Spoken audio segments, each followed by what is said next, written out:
ती खूप मोठी असते. पुन्हा एकदा भाईंकडे जाते. भाई बोला. माझी विनंती राहील की कारण अतुलजी नेहमीप्रमाणे त्यांच्या अनेक मुद्द्यांना त्यांना स्पर्श करावासा वाटला, इंदिरा गांधींना स्पर्श करावासा वाटला, राहुल गांधींना स्पर्श करावा, त्याच्याशिवाय ह्यांचं काही पूर्ण होणार नाही. पण मला त्यांना मुद्दाम सांगावंसं वाटेल, याच्या काळामध्ये 1967 साली जेव्हा इंदिरा गांधींनी असं सांगितलं त्यावेळेला तो तो देश, भारत देश, आणि आता 2026 मधला भारत देश, ह्याच्यामध्ये जमीन आसमानाचा फरक आहे अतुलजी. तुम्हालाही ते समजतंय.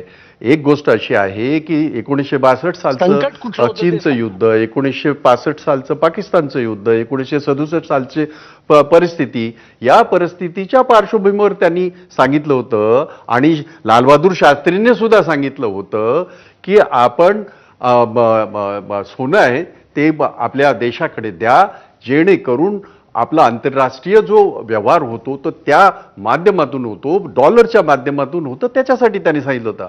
मग तुम्ही कबूल करता का?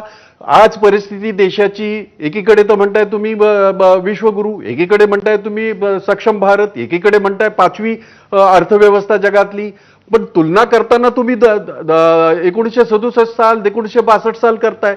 हे दुर्दैवी आहे. राहिली गोष्ट आपण जे म्हणालात ते खरं आहे. हे 2.5 महिन्यापासून दिसत असताना मग निवडणुका व्हायच्या वाट बघत होतात का? तुमच्या त्या मताशी मी अजिबात सहमत नाही मॅडम. त्याचं कारण असं की 2.5 महिने झाले युद्ध सुरू होऊन. ह्या सगळ्या परिस्थितीची कल्पना या देशाच्या पंतप्रधानांना नव्हती का?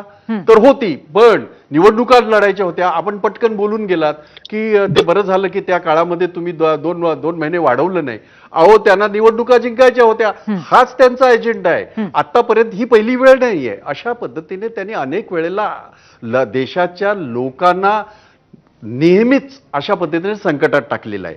हे काय गोष्ट करतात आहेत? $150 होता मनमोहन सिंगाच्या काळामध्ये 2009 आणि 2010च्या वेळेला, जेव्हा आंतरराष्ट्रीय ही होती, पूर्ण मंदी होती त्यावेळेला. पण तेव्हाही सुद्धा अशी घटना घडली नाही. हे मला निश्चितपणे या ठिकाणी सांगायचं वाटेल. राज ठाकरेंनी सुद्धा पोस्टमध्ये हे उद्धृत केलेलं आहे.